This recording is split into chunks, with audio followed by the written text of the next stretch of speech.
এছাৰতো কোনো বিতৰ্ক নাই। এছাৰত কোনজন হিন্দু মানুহৰ ঘৰত নটিচ আহিছে, কোনজন অসমীয়া মুছলিম মানুহৰ ঘৰত নটিচ আহিছে। মিয়াবিলাকক অলপ নটিচ দি থাকিবই লাগিব, নহ'লেতো মূৰৰ ওপৰত উঠি যাব।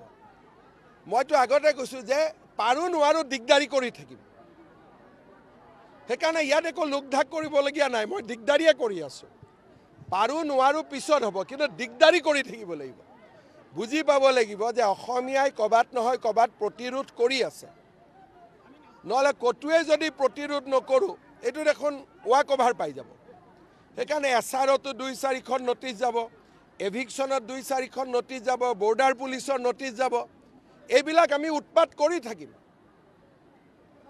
আইনৰ ভিতৰত যিমান ব্যৱস্থা আছে, নটিচ দিয়া আমাৰ অধিকাৰ আছে।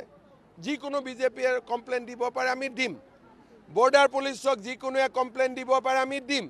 চৰকাৰী মাটিত বহিলে আমি নটিচ দিব পাৰোঁ, আমি দিম। গতিকে আমি উৎপাত অলপ কৰিয়ে থাকিম। নহ'লে ভাবিব যে অসমীয়াক আমি খুৱাই দিলোঁ আৰু এতিয়া ওপৰত ৰোলাৰখন চলাই দিলেই হ'ব। তেনেকৈতো নহ'ব। আমি দুখীয়া দৰিদ্ৰ মিয়া হওক, অসমীয়া হওক, হিন্দু হওক, মুছলমান হওক, চবৰ লগত আছোঁ।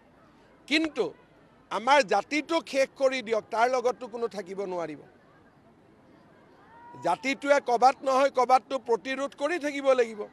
গতিকে এছাৰত যে নটিচ গৈছে, অলপ অফিচত আহিছে, কষ্ট খাইছে, এইবিলাকতো দি থাকিবই লাগিব না। মই আশা নকৰোঁ, মই কৈছোঁ যে কষ্ট দি থাকক। বিজেপি